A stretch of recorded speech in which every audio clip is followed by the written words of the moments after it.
Hola, ¿qué tal? Bueno, ya estoy otra vez con vosotros. Vamos a empezar respondiendo a preguntas y respuestas que nos estáis dejando en los comentarios, en el canal. Eh, ya sabéis, son preguntas, comentarios, ideas, propuestas. Bueno, vamos a intentar atendiendo dentro de lo que podamos las que vayamos recibiendo. Ya sabéis cuál es nuestro criterio, el criterio de ECAI Center.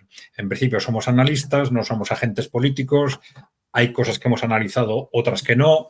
Entonces, nuestro deber es responder a lo que hemos analizado, no responder a lo que no hemos analizado o transmitir dudas si tenemos dudas al respecto, ¿no? Bien, ya sabéis que si queréis ayudarnos, el medio más directo en este momento es suscribiros al canal de YouTube. Bueno, pues sin más vamos a empezar, si os parece. Bueno, vamos a ver. Fatbis hace una pregunta relacionada con el fascismo y el nazismo, ¿no? Dice, que el fascismo y nazismo sean una fuerza levantada por las minorías para anular históricamente a los socialismos y anarquismos está quedando cada vez más claro.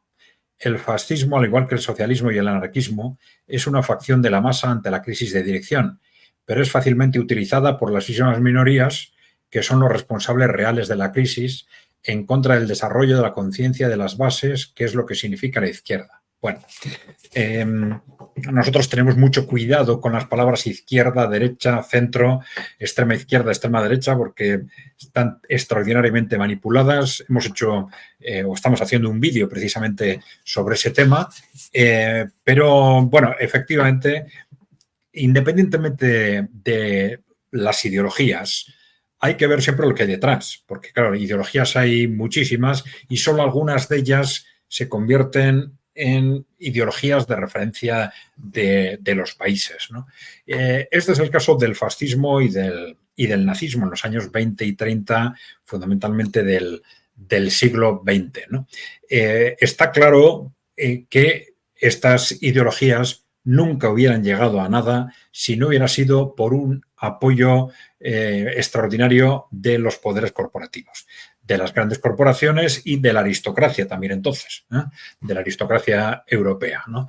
Bueno, estos grupos de poder se sentían claramente amenazados, primero por la Unión Soviética, clarísimamente, porque era algo que amenazaba directamente su poder en caso de extenderse, por un movimiento obrero muy agresivo y por, sobre todo a partir del año 29 en general, pues por una crisis económica que no se sabía muy bien hasta dónde iba a llegar, ¿no? Una crisis económica tremenda, ¿no? Bien, ese es el contexto en el que ya estas fuerzas empiezan a apoyar a movimientos emergentes como eran el fascismo o el nazismo, desde todos los puntos de vista, desde el punto de vista organizativo, financiero fundamentalmente, pero eso está perfectamente acreditado. En el caso del nazismo no fueron solo los grandes corporaciones alemanas y los grandes industriales y aristócratas alemanes, también holandeses, británicos y de Wall Street. Los grandes inversores de Wall Street se volcaron en apoyar al nazismo porque pensaban que era el que podía librarles de esa situación de pánico en la que se encontraban entonces, ¿no? Bueno, no es casualidad que independientemente digamos, de las ideas tradicionalistas, por decirlo de alguna forma, del fascismo y del nazismo, a ese tradicionalismo radical, si se quiere, se incorporaran ese radical antiobrerismo y ese radical anticomunismo desde el primer momento, ¿no? Bien, y esto se manifestó de forma inmediata, bueno, ya antes de llegar al gobierno y de forma inmediata en cuanto llegaron al gobierno, ¿no? Bien, yo creo que esto es importante que quede claro. Algo que no está en absoluto claro en conjuntos sobre otros movimientos socialistas, comunistas, etcétera, ¿no? Es otra cuestión que hay que analizar aparte, ¿no? Bien. Vamos a ver. Aarón García Ortega nos dice, ¿por qué los pueblos europeos no se dan cuenta de que la guerra se está haciendo solamente para salvar al gran capital financiero? Bueno, vamos a ver, lamentablemente los pueblos por sí mismos no se dan cuenta de nada si alguien no se lo transmite. Entonces ahí tenemos la actuación, digamos, de intelectuales de referencia, pero esos intelectuales de referencia llegan a círculos muy concretos, salvo que dispongan de los medios de comunicación.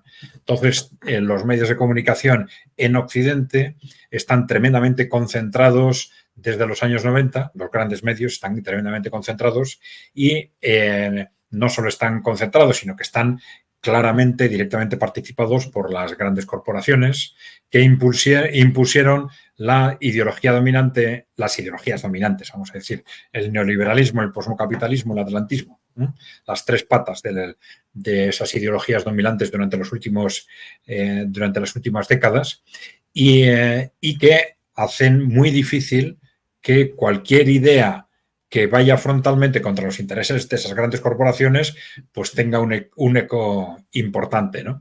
Es cierto que Internet ha abierto una brecha creciente en ese monopolio de la información. Pero bueno, es una brecha, vamos a decir, fundamentalmente desorganizada en muchos países, ¿no? Desorganizada porque al final a la información de Internet pues llegamos cada uno delante del ordenador y saltando de una página a otra, de una idea a otra, etcétera.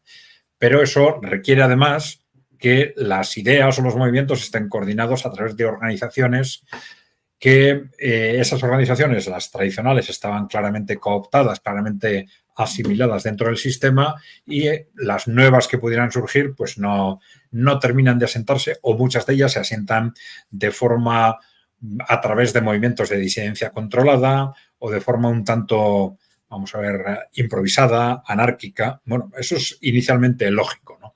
Pero bueno, también es cierto que generalizar lo de que los pueblos europeos no se están dando cuenta, pues no, tampoco es justo. Ahí tenemos incluso países completos que se han salido de la órbita de esas estrategias claramente controladas por las grandes corporaciones, como son, pues en principio, claramente Hungría y Eslovaquia. Y otros, pues bueno, que más o menos se distancian, ¿no? Tenemos movimientos populistas fundamentalmente conservadores que en los aspectos socioculturales se han despegado claramente del sistema, pero en el aspecto geopolítico, que es al que haces tu referencia, Aarón, pues unos sí y otros no. Bueno, vamos a ver, porque esto es un proceso que va a ir evolucionando en el tiempo y seguramente va a ir evolucionando de forma muy relacionada con lo que suceda en el ámbito geopolítico, en ese choque con los países emergentes, ¿no? Bien, a ver, Carlos 980 nos dice, bueno, contestando probablemente a lo de Aarón, ¿no? Los pueblos se dan cuenta, pero sus gobernantes están cautivos en manos de ese capital financiero que les ha prestado el dinero. Vivimos en un conjunto de deudocracias. Estamos atrapados sin salida. Haremos lo que nos manden, lo que nos prestan el dinero. Bueno, sí, yo relativizaría. Desde mi punto de vista, los pueblos se dan cuenta. Es difícil que los pueblos se den cuenta si no hay instrumentos intermedios, organizaciones, asociaciones, grupos políticos, sindicatos, organizaciones intermedias que los organicen, los estructuren este tipo o canalicen este tipo de opiniones alternativas, ¿no? Y lo de que estamos atrapados sin salida, bueno, yo creo que es un momento de relativizar todo esto. Estamos en un momento muy difícil, pero con un choque geopolítico y con una inestabilidad política muy clara en todo Occidente, que tiene los aspectos negativos y positivos de los periodos de inestabilidad. Son periodos de riesgos muy altos, pero también de grandes oportunidades, ¿no? Bueno. Ricardo de Perea y González. Bueno, dice, no está de acuerdo con nuestra interpretación del fascismo como instrumento de las corporaciones para vencer al comunismo y a Rusia, ¿no? Bueno, que entidades megamagnates que trasciendan de un país o nación de régimen y gobierno apoyen a estos o los quieran como útiles para dichos objetivos, en modo alguno supone o significa que el fascismo o los fascismos históricos sean solo eso, instrumento de sus magnates capitalistas o económicamente liberales y no respondan fundamentalmente a intereses espirituales superiores. Bueno, vamos a ver. no voy a leer todo, ¿no? Pero bueno, entendiéndonos, ¿no? Nos dice que el fascismo histórico, por su esencia y política práctica, es tercera vía. Bueno, vamos a ver. Todas las ideologías tienen una justificación propia desde el punto de vista de los intereses generales, de la defensa de los intereses generales, que en el caso del fascismo o del nazismo era, pues, de alguna forma defender los intereses generales en base, pues bueno, a un refuerzo en ciertos aspectos del tradicionalismo, un enfrentamiento con ciertos aspectos de las élites. Esto es cierto, ¿no? Pero claro, hay que atender a lo que realmente había detrás. Es decir, porque lo importante de las ideologías no es lo que dicen ellas que son. Si queréis, una cosa es la ideología y otra cosa es el movimiento social. El movimiento social se forma y se financia y se impulsa a través de unas fuerzas claramente corporativas. Por eso decimos que sin esos apoyos corporativos ni el fascismo italiano ni el nazismo hubieran llegado a ser lo que son. Es cierto que luego, por ejemplo, dentro de estas fuerzas, dentro de estos movimientos, había distintas tendencias, unas más pegadas probablemente a los intereses corporativos y otras menos, más idealistas, vamos a decir, ¿no? Pero claro, las dominantes inevitablemente eran siempre las que estaban ligadas a los intereses corporativos, que eran en definitiva las que financiaban estos movimientos, ¿no? Pero sí es cierto otra cuestión que nosotros hemos comentado a menudo, y es que en la medida en que este tipo de regímenes o sistemas ponen en marcha gobiernos autoritarios o fuertes, esto en sí mismo sí es un riesgo para las grandes corporaciones. Las grandes corporaciones, en nuestra opinión, siempre prefieren gobiernos débiles, salvo en casos de extrema urgencia. En casos de extrema urgencia apuestan por lo que sea, por gobiernos débiles, gobiernos de este tipo, fascistas, nazis, etcétera, para hacer frente a un riesgo de alto nivel, como eran en aquel momento el movimiento obrero o la Unión Soviética, ¿no? Pero eso no significa que sea el sistema preferido para ellos. Para ellos prefieren gobiernos débiles porque esos gobiernos débiles son más manejables y prefieren las estructuras que ellos llaman liberales, formalmente democráticas, pero que ellos las dominan a través del control de los medios de comunicación, de los grupos financieros, etcétera, ¿no? De la financiación de los grupos políticos, de las elecciones, etcétera. Prefieren ese tipo de sistemas en los que controlan más claramente el poder y tienden a controlar el gobierno y tienden a controlar la oposición, que gobiernos autoritarios, aunque sean en principio apoyados por ellos, que precisamente por ser muy fuertes son peligrosos, porque puede haber personas, y de hecho históricamente ha pasado en más de una ocasión, que acaben haciendo o actuando en contra de los intereses de esas corporaciones, ¿no? Entonces, son movimientos impulsados claramente por las corporaciones con fines concretos, pero que en la medida, ya digo, en que los gobiernos cogen un poder muy importante, se vuelven peligrosos porque tienen capacidad de actuar, ya digo, de forma contraria a los intereses de las corporaciones, ¿no? Y esto se ha dicho, bueno, que en parte explica la dinámica de la Segunda Guerra Mundial, etcétera, ¿no? Pero bueno. Bien, vamos con otro tema. MVJPPGG nos dice: el feminismo hace décadas se ha convertido en un caballo de Troya. En un caballo de Troya. Bueno, vamos a ver. A nosotros no nos gusta utilizar la palabra feminismo porque es una palabra ambigua que puede querer decir cosas muy distintas según quién la utilice y en qué contexto, ¿no?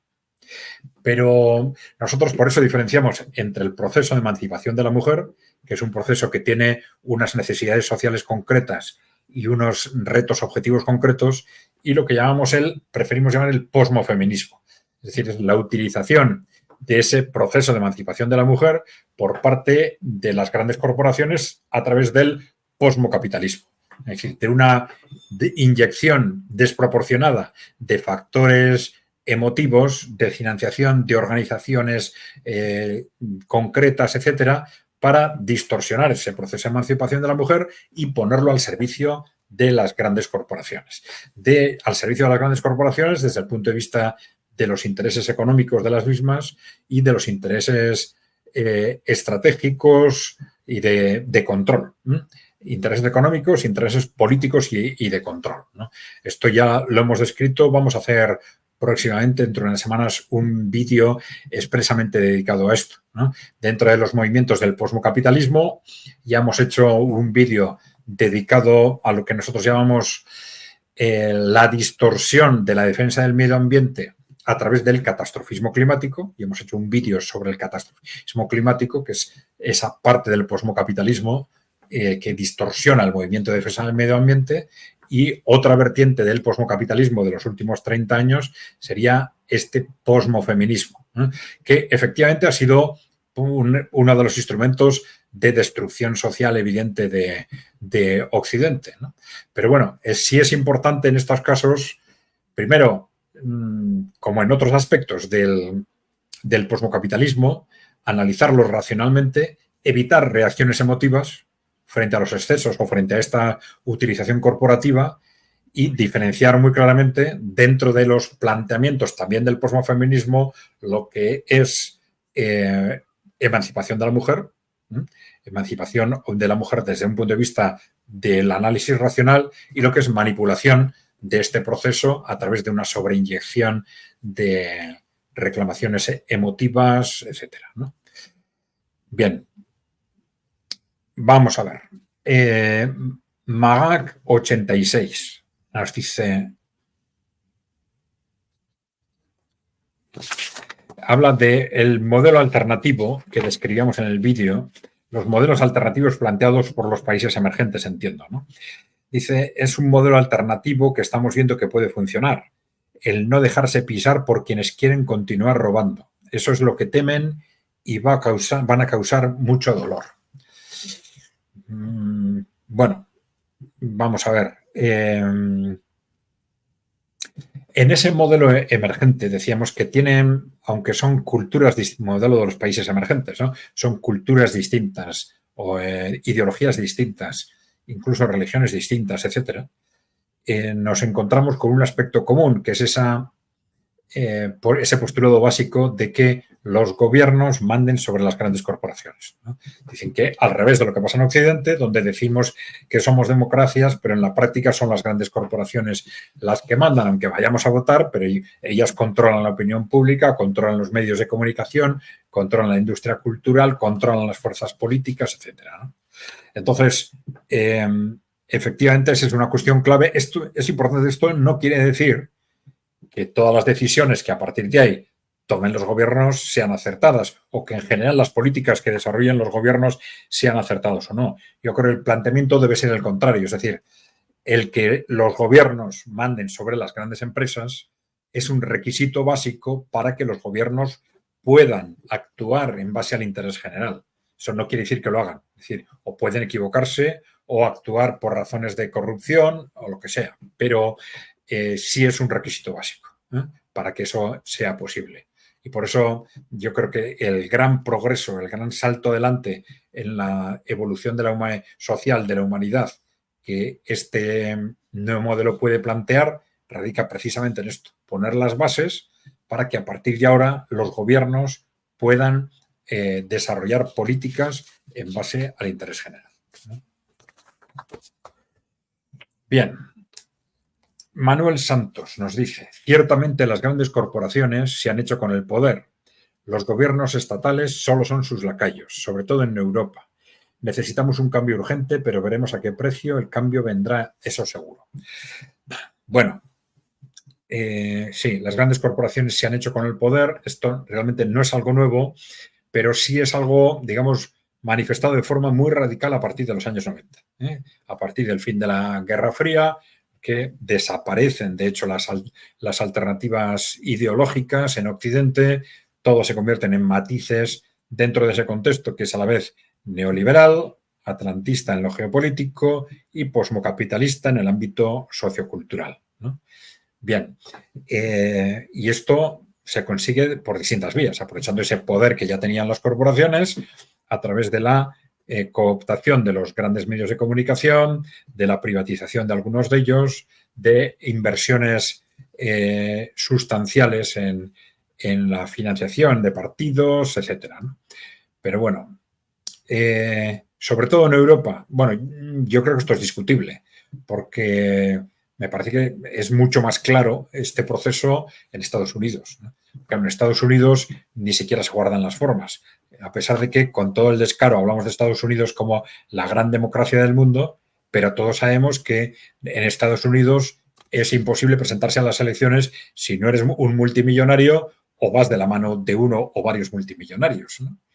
Y la financiación por parte de los grandes inversores de las candidaturas, de los procesos electorales, es algo evidente y público, ¿no?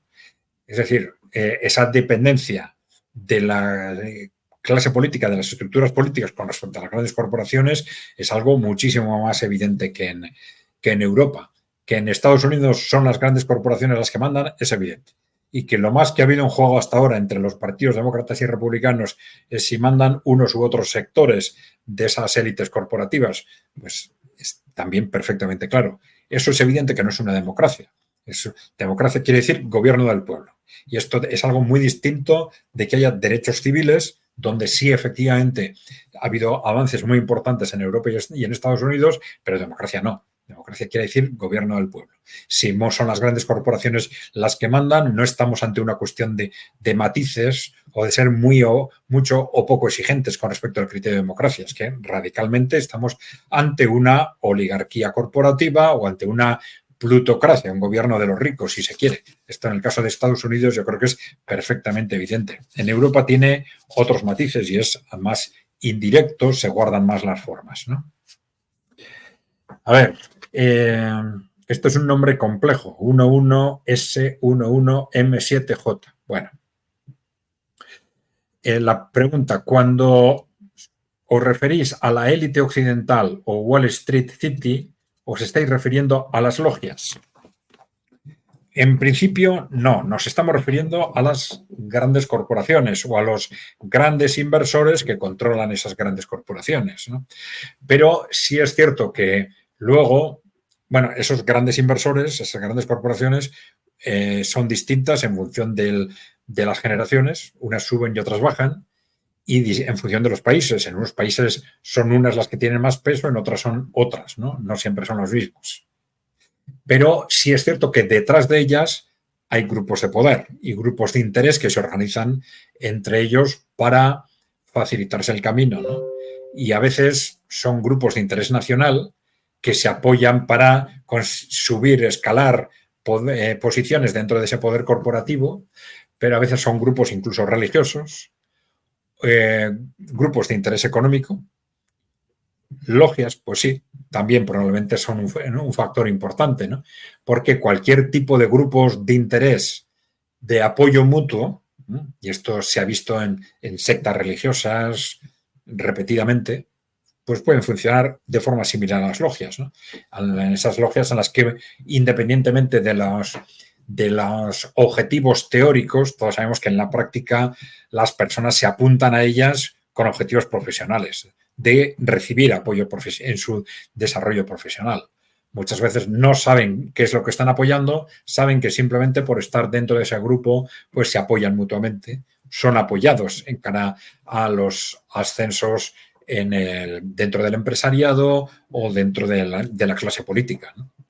Esto es algo bien conocido. Entonces, bueno, las logias efectivamente pueden tener un peso, pero no solo las logias. Hay grupos de interés religioso, hay sectas, hay grupos de intereses nacionales, hay servicios de inteligencia. Todos ellos se mueven cara a impulsar que los grupos cercanos, más cercanos a ellos, pues asciendan dentro de las élites corporativas y políticas también, evidentemente, ¿no? Bien, vamos a ver. Cris 21 decía, ¿será posible una Europa unida? Históricamente se aprecian, en cambio, 4 zonas jurídico-culturales. La península ibérica, Europa occidental, en una zona intermedia, Europa oriental y el mundo ruso. El fracaso de la UE es bastante sintomático al respecto. Bueno, vamos a ver. Está muy de moda en los últimos años el análisis de la geopolítica y de la evolución de la geopolítica en base a lo que se llama el análisis de las civilizaciones. Y yo entiendo que la pregunta de Chris está relacionada con este concepto.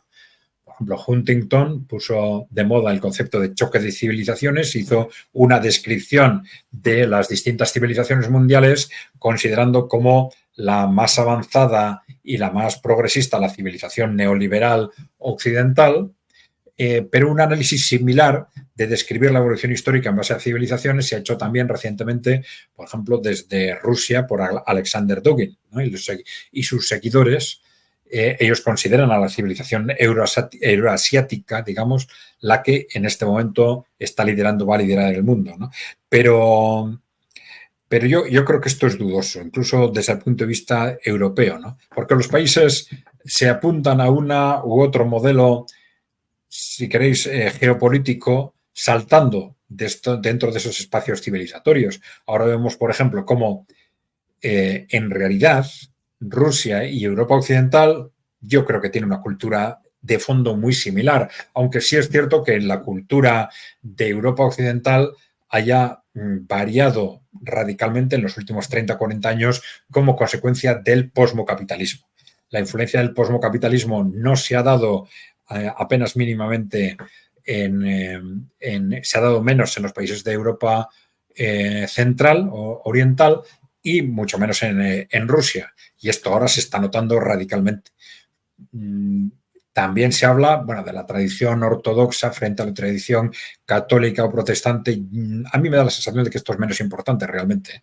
En este momento sí hay unas diferencias civilizatorias muy importantes entre unos países y otros, pero ya digo, yo creo que esto tiene más relación con el haberse sumergido Europa Occidental en estas culturas destructivas, socialmente destructivas del posmocapitalismo. Ya sabéis de qué estoy hablando. El posmofeminismo, el catastrofismo climático, la manipulación de minorías sexuales, el nihilismo, el antihumanismo, etc. ¿no? Bien, yo creo, ya digo, que las políticas y los intereses muchas veces tienen más importancia que estos factores civilizatorios, ¿no? El hecho de que Rusia y China ahora estén colaborando de forma tan intensa es clarísimo que son dos civilizaciones radicalmente diferentes, ¿no? Bien, vamos a otra pregunta.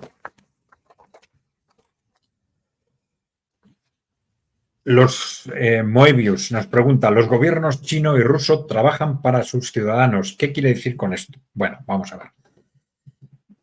Para hacer esa valoración con esa redacción, tendríamos que hacer un análisis más detenido.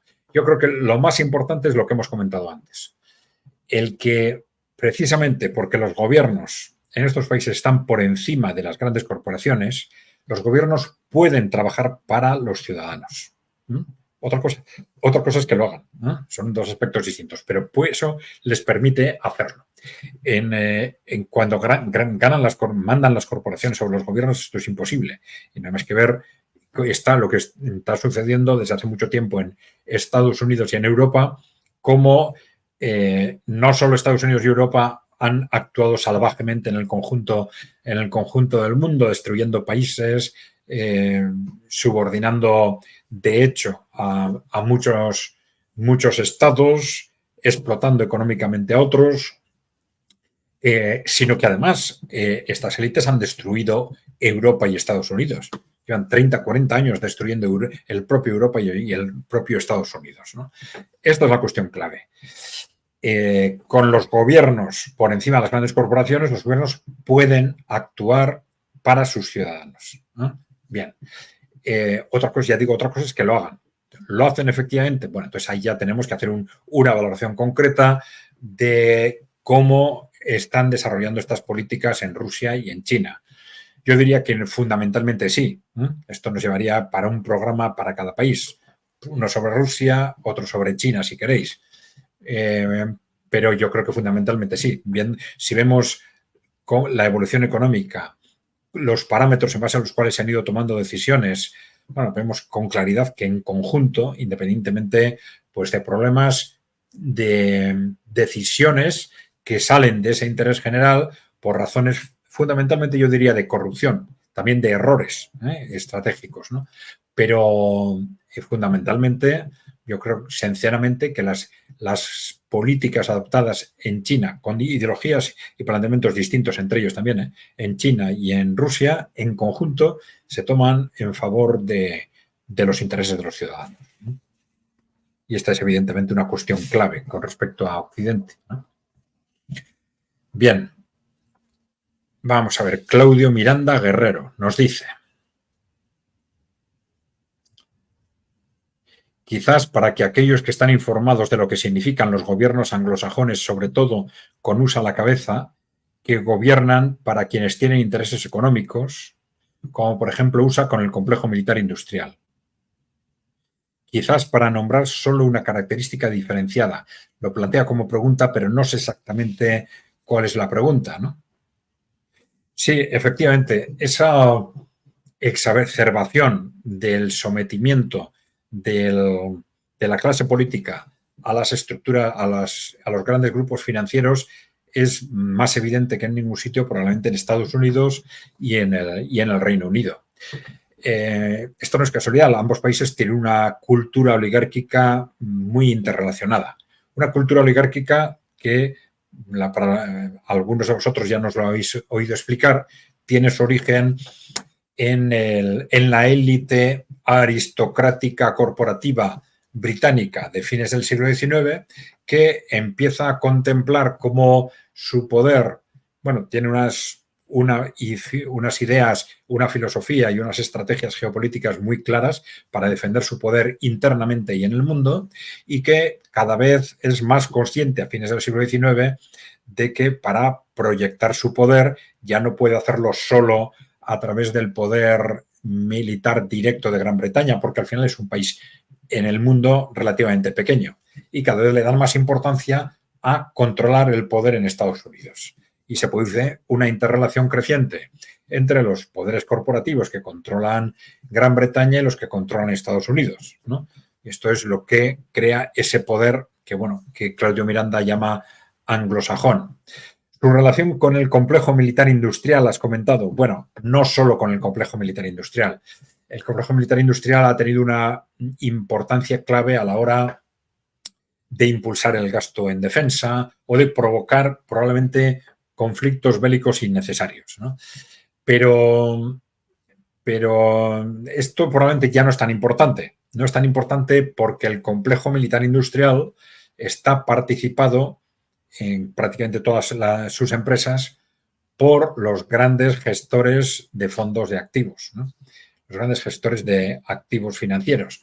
Son BlackRock, Vanguard, etcétera, con participaciones entre un 5 y un 10%, que son los mismos que participan en prácticamente todas las multinacionales occidentales, ¿no? Con lo cual hay una concentración de poder que está diluyendo muy claramente ese concepto del complejo militar industrial para identificar sus intereses con los del conjunto de la oligarquía corporativa occidental, ¿no? Bien, vamos a ver. Fernando Federico Martínez.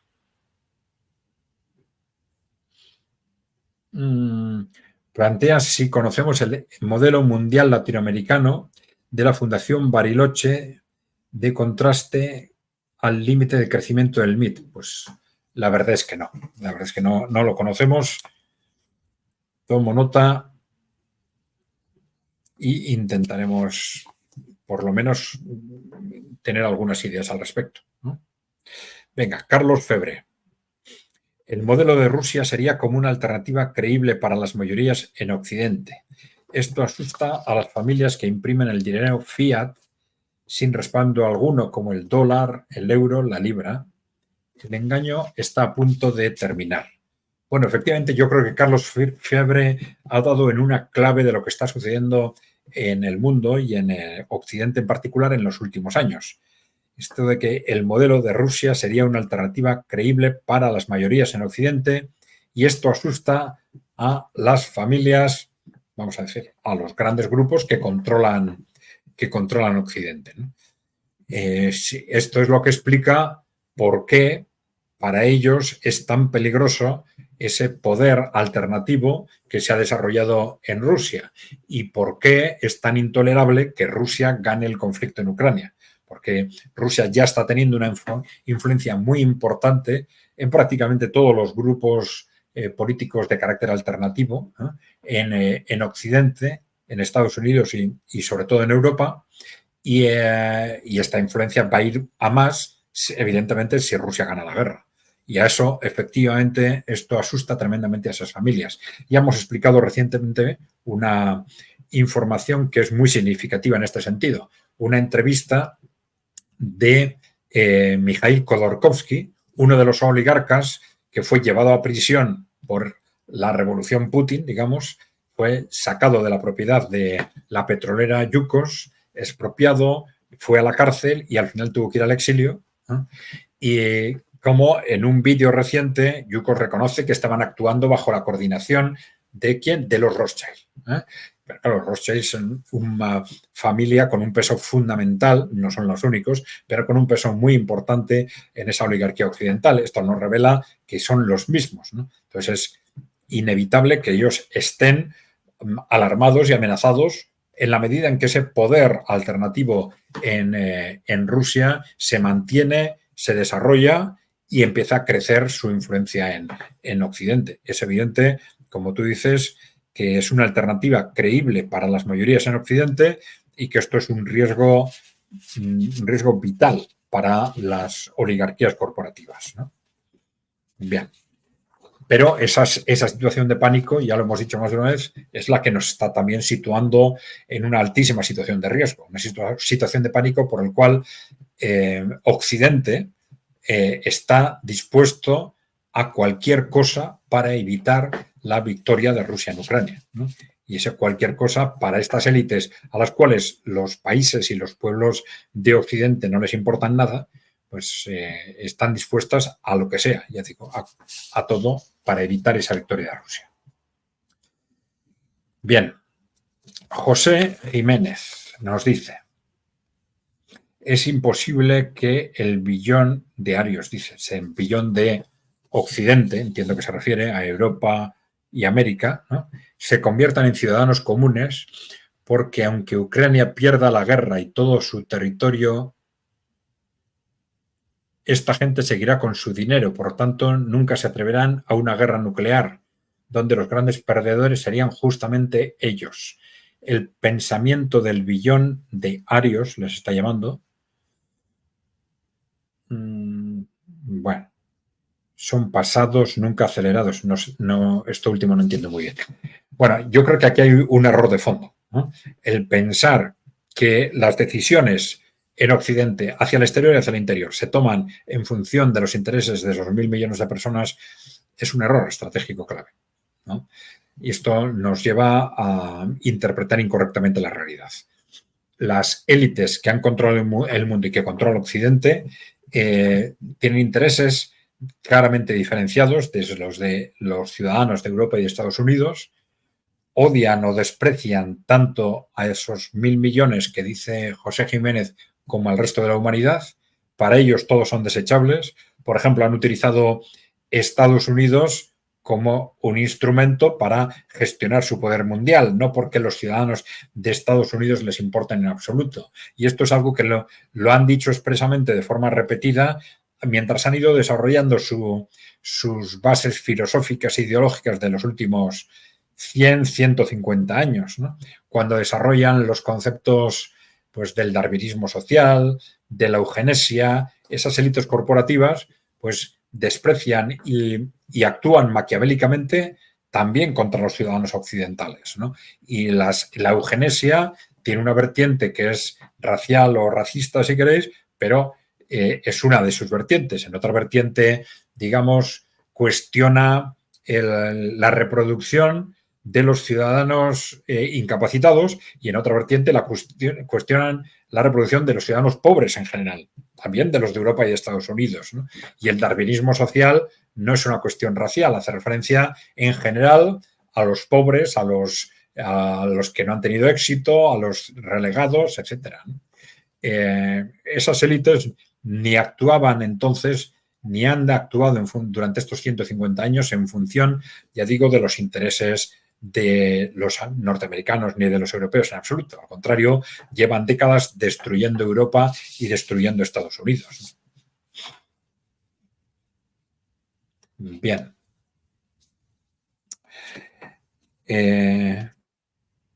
Aquí no tengo el nombre. Dice, ¿cuál es la ganancia de las corporaciones al apoderarse de Rusia?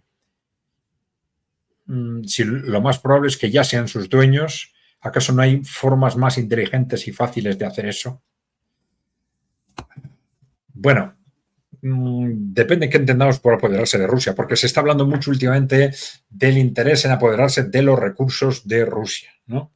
Bueno, Rusia es el país más grande en extensión del mundo, tiene enormes recursos energéticos, minerales, agrícolas, etcétera. Eso es claro.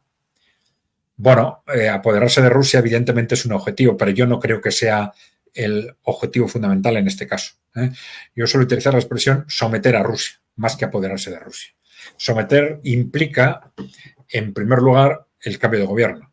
Implica destruir esa forma de gobierno que ha destruido a su oligarquía corporativa, a sus oligarcas, aliados con Wall Street a partir del año 2000. Significa destruir ese modelo de gobierno que, como se está planteando también en China, relega a las grandes corporaciones y que les va a exigir probablemente responsabilidades si consiguen extender su influencia a Occidente, les va a exigir también responsabilidades a esas corporaciones occidentales. Por eso, sin descartar que el factor de apropiarse de Rusia en cuanto a sus riquezas minerales, naturales, etcétera, sea un factor que sea importante en sí mismo, la verdad es que en los documentos que se han elaborado en Occidente se hace referencia a este concepto como base, el riesgo fundamental como base de un poder alternativo.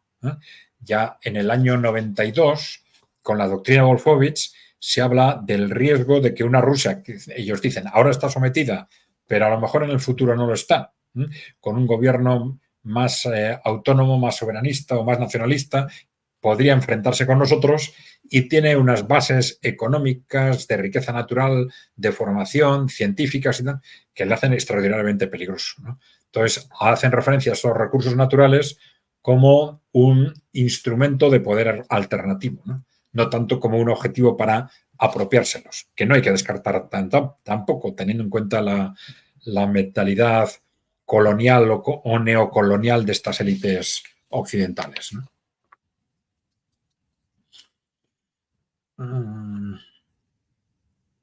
Vamos a ver. Manuel Rodríguez dice, son todos lo mismo Trump y Biden. Unos están para sustituir a los otros cuando los votantes se cansen del anterior y montan el teatrillo para diferenciarse, pero en el fondo hacen lo mismo al final por otros caminos. Los mismos poderes en la sombra apoyan a los dos y dirigen el juego y a la opinión pública. Bueno, esto es algo que no hay que descartar, efectivamente.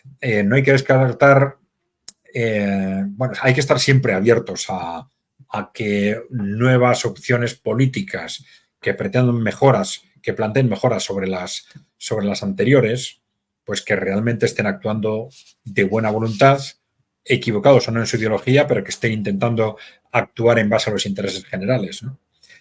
Pero la verdad es que sí hay algunos elementos de sospecha, por ejemplo, en ese reparto de funciones en el ámbito geopolítico, ¿no? Y ya sabéis que en Estados Unidos está muy desarrollado ese concepto de que para controlar el mundo tienen que mantener separados a China y a Rusia, ¿no? También otras veces han hablado de Rusia y Alemania, ¿no? Pero bueno, en este momento fundamentalmente a China y a Rusia. Y claro, seguramente no es casualidad que los demócratas se hayan lanzado constantemente contra Rusia a la vez que intentan atraer a China o evitando con otro tipo de medios que China se alíe estratégicamente con Rusia y que de alguna forma Trump, el gobierno de Trump, haya estado haciendo lo contrario. Es decir, enfrentarse frontalmente a China mientras intentan llevarse más o menos bien con Rusia o por lo menos suavizar los posicionamientos de los demócratas contra Rusia. Esto respondería muy bien a ese reparto de papeles que describe Manuel Rodríguez, ¿no? Bueno, vamos a ver, yo creo que hay que estar muy atentos porque independientemente de lo que las personas piensen por sí mismas, personas como Trump y Biden, la administración, el gobierno norteamericano es tremendamente complejo y no es solo que detrás estén unas u otras élites como corporativas como en Europa, en Europa occidental, sino que el propio gobierno de Estados Unidos es de una extraordinaria complejidad y hay agencias, grupos de inteligencia, sectores del gobierno que responden más o menos formalmente al presidente, pero que en realidad están gobernados desde otros grupos de interés. Y esos grupos de interés pues actúan de una forma similar con uno u otro presidente, ¿no? Con lo cual, bueno, hay que estar atentos, pero tampoco mitificar demasiado las posibilidades de lo que puede hacerse mejor o peor con uno u otro gobernante en Estados Unidos, ¿no? Bien, Francisco Sánchez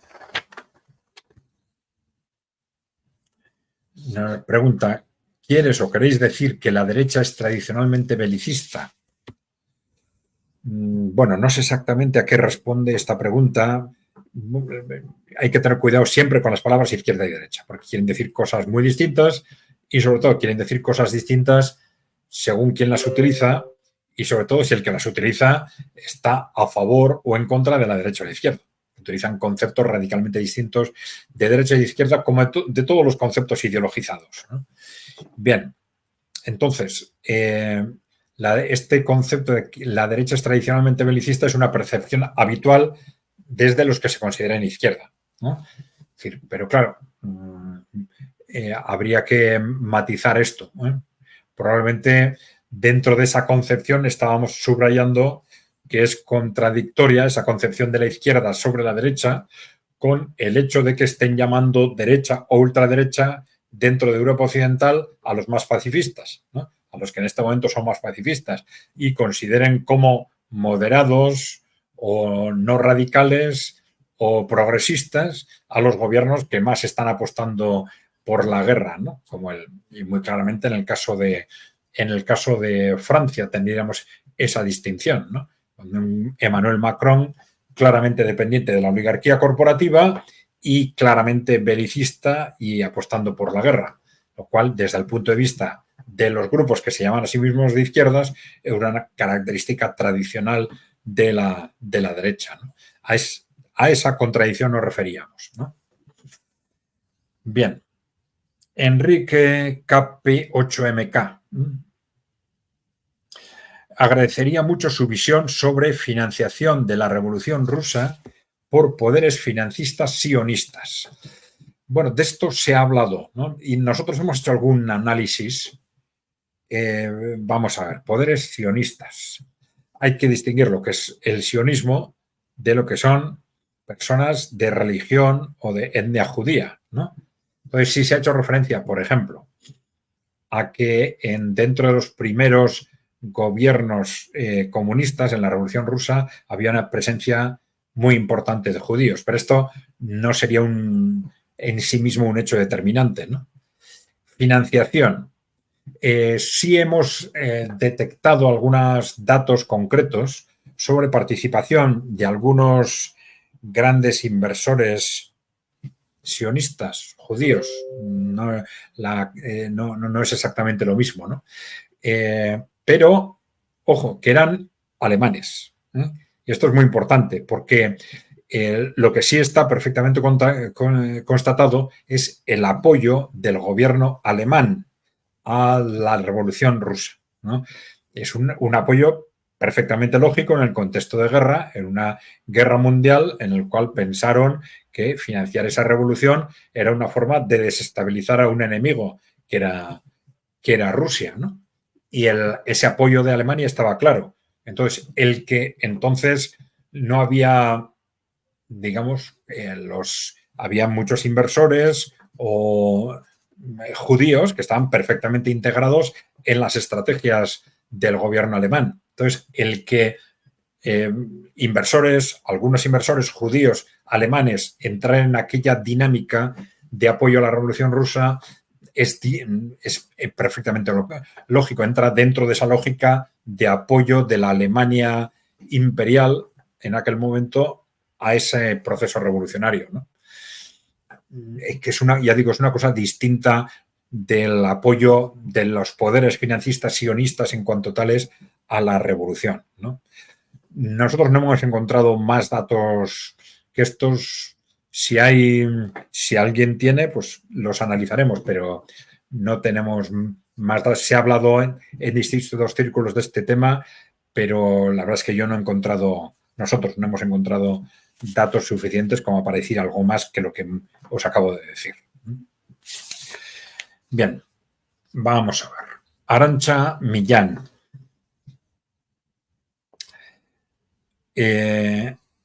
Además de la vertiente geopolítica y de la total desinformación imperante, ¿cuándo va a implosionar Ucrania? ¿Cuándo van a reaccionar sus gentes? ¿Cuándo van a decir basta de ser utilizados? ¿Existe alguna corriente que se conozca? ¿Dónde está aquí el factor humano y lo que implica a todos los niveles? Bueno, la verdad es que no es fácil. No es fácil porque, vamos a ver, hay que recordar, una cosa es lo que era la opinión pública y la composición de Ucrania después de la Revolución Rusa, después del final de la Guerra Fría. Tenemos unos datos de este referéndum, creo que fue el año 91-92, donde se preguntó a los ciudadanos de las distintas regiones de la Unión Soviética si estaban de acuerdo o no con la partición o con la disolución de la Unión Soviética. Y curiosamente en Ucrania el resultado fue negativo de forma extraordinariamente mayoritaria. Y ahí a mí sí me llamó la atención que había porcentajes del 70%, 72%, 75% a favor del mantenimiento de la Unión Soviética, sin diferencias importantes entre el este y el oeste de Ucrania. Y esto es tremendamente importante, ¿no? Pero sí es cierto que a partir de la independencia se desarrolla y se consolida esa división entre los dos grupos culturales, vamos a decir, pro-ruso, si queréis, y pro-NATO o pro-occidental, que se reparten más o menos al 50% de la población y que generan que un gobierno sea prorruso, otro pro-occidental, otro prorruso, que más o menos exista una alternancia entre gobiernos que se elegían de forma más o menos democrática, aunque todos ellos eran corruptos, pero elegidos de forma democrática, ¿no? Bien, esto nos revela un poco cómo estaba la opinión pública hasta el año 2014, en el que Europa y Estados Unidos dan un golpe de Estado y transforman Ucrania radicalmente, convierten a Ucrania en un bloque, digamos, nacionalista, fundamentalmente antirruso. Quedan fuera las regiones que se independizan, ¿no? Las regiones prorrusas que se independizan, y esto ya genera un contexto mayoritariamente antirruso y que esto se ha ido agravando en estos 2 años del conflicto, porque claro, desde entonces se empezaron a adoptar medidas de prohibición de partidos políticos de oposición. No sé, han sido 13 o 14 grupos políticos de oposición los que han sido prohibidos. Entonces, esa oposición organizada ya no puede existir, por lo menos desde el punto de vista de oposición organizada legalmente, ¿no? ¿Cuándo van a reaccionar sus gentes? El problema es que las personas difícilmente reaccionan si no es de forma colectiva, si no es a través de grupos organizados. Y esto legalmente ahora no pueden hacerlo. Hombre, sabemos que hay grupos por ejemplo, grupos de maquis o de sabotaje que están colaborando muy activamente con los rusos. Fundamentalmente, bueno, ha habido algunas explosiones, actuaciones de ese tipo, pero fundamentalmente desde el punto de vista de aportar información sobre puntos de ataque, sobre presencia de unas u otras tropas, sobre presencia de tropas de otros países, lugares donde están ubicadas, etcétera, ¿no? Esto es algo extraordinariamente importante para que las fuerzas rusas organicen de una u otra forma sus operaciones, ¿no? Ahora, oposición política, y supongo que en este momento es complicado, es muy complicado, ¿no? Ya digo, desde el punto de vista legal será imposible y vamos a ver si en la medida en que se agrava la situación, pues acaban estallando de alguna forma movimientos sociales alternativos o que estén planteando formas de actuación distintas, ¿no? En este momento yo creo que es muy difícil, pero es previsible que vaya a más, ¿no? A medida que se agrave la situación, ¿no? A ver, Julio Miranda Delgado. Nos dice, parte de la propiedad de las grandes empresas chinas son de capitales de Estados Unidos y Noruega. Entonces no habría razones para estar en contra de China por parte de los grandes capitales de Occidente. Después de todo, siguen rentando, salvo que ese capital busque algo más que una renta. Leí en alguna fuente que el retiro de utilidades de China hacia el extranjero es mucho menos expedito que en países occidentales. ¿Es esto una de las razones para oponerse a China? Bueno, vamos a ver. Las razones, en el fondo, bueno, por un lado, la alianza estratégica con Rusia, pero detrás de esto hay también unas políticas desarrolladas, sobre todo a partir de la llegada de Xi Jinping al poder en el año 2012, que van quitando poder a estas grandes corporaciones. Esto no significa que desaparezcan, ¿eh? Significa que se les va apartando del poder político, que se adoptan distintas medidas para que sean progresivamente controladas, pero sigue habiendo grandes empresas y grandes inversiones de países occidentales. Esas grandes inversiones tienen un peso político y económico cada vez menor en el conjunto de la economía china, pero lo tienen, evidentemente, ¿no? Y esas inversiones internacionales tienen su peso. Pero por eso, bueno, hay corporaciones que mantienen esos intereses y intentan mantener a toda costa las relaciones con China. Ahí se habló mucho de las diferentes posiciones durante años, por ejemplo, entre las discusiones entre el presidente de BlackRock y George Soros, por ejemplo. George Soros incluso hizo un artículo donde dijo: nuestro enemigo no es China, sino la China de Xi Jinping. Es decir, nuestra colaboración estratégica con China ha funcionado muy bien durante 30 años, en ese intercambio en el que yo invierto, consigo mano de obra barata y consigo acceso a los mercados asiáticos, y a cambio apoyo tu industrialización y tu desarrollo económico, ¿no?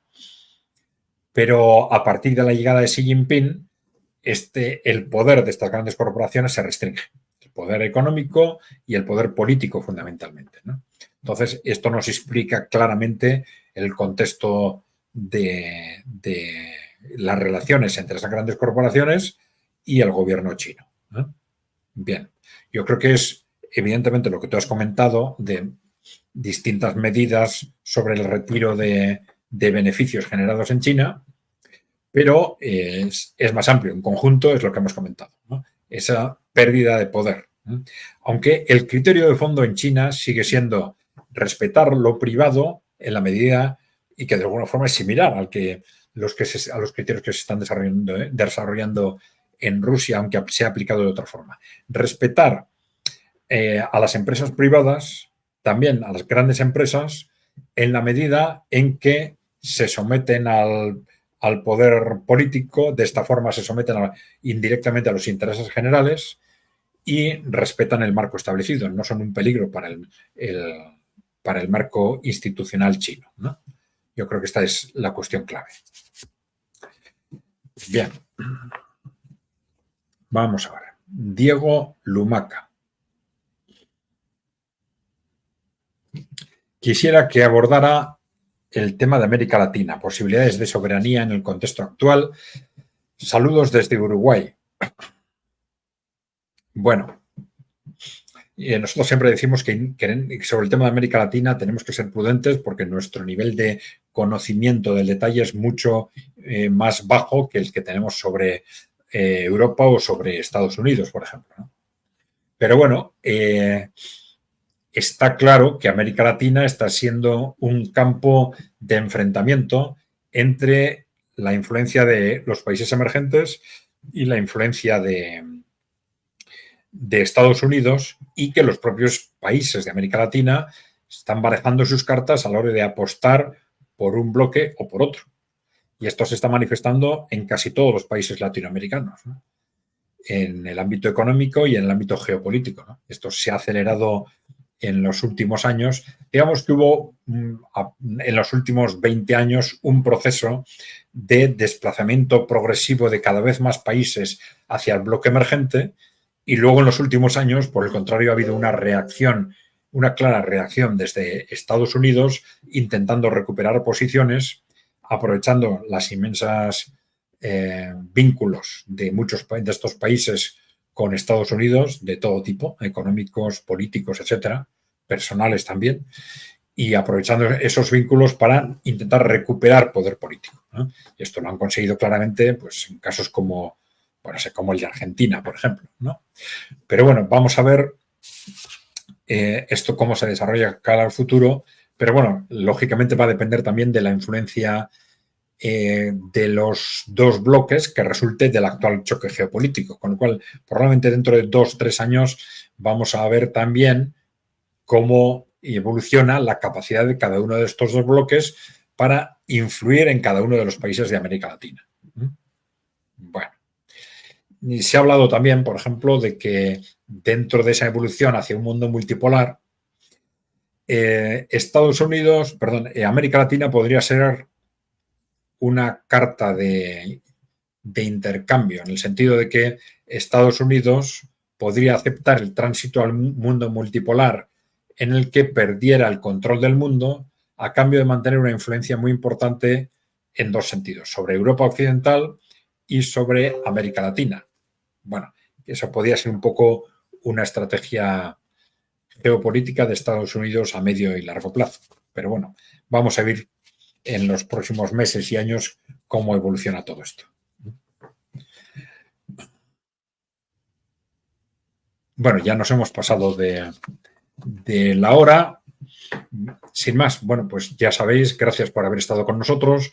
Dejaros, por favor, preguntas, comentarios, ideas, propuestas en los comentarios a este vídeo o a otros, e intentaremos irlos respondiendo con nuevos vídeos. Ya sabéis que para ayudarnos la forma más directa es suscribiros al canal y difundir los vídeos, por supuesto. Bien, pues nada más, un saludo y, como os he dicho, gracias por estar con nosotros otra vez.